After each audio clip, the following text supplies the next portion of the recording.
So this week we got busy stripping the bus right back to the chassis and then some. I'm getting pretty proficient with the power tools and cut out all the pipes and wiring from the centre of the bus. I also got the tedious task of knocking out all the pop rivets and screws to loosen up the exterior panels so Jay and his dad could peel the outer skin off like a sardine can, literally. This task did take some time for the boys, but had to be done so we could get to the framework.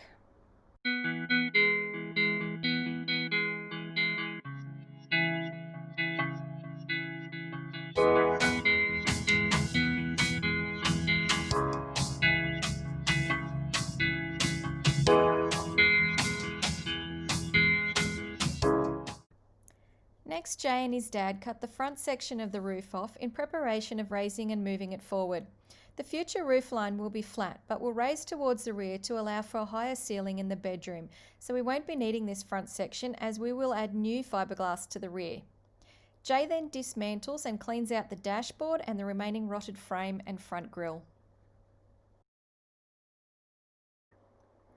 Back inside the bus, I have cleaned up from pulling out the pipes and wires, and Jay cut the rest of the floor out around the wheels.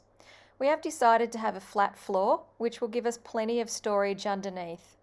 My hands are now numb from grinding and wire brushing all the dirt and rust off the bus frame and the wheel arches, but she's starting to sparkle again.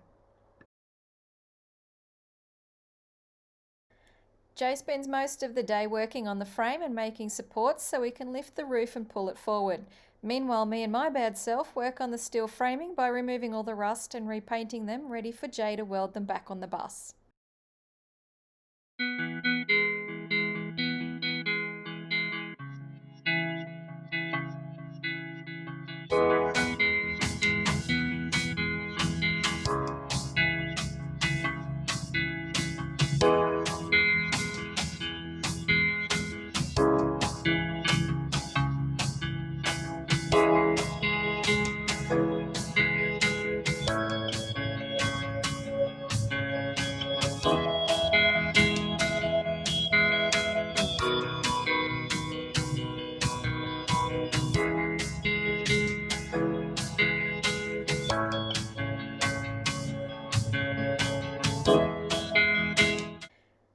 So here's a little fun fact.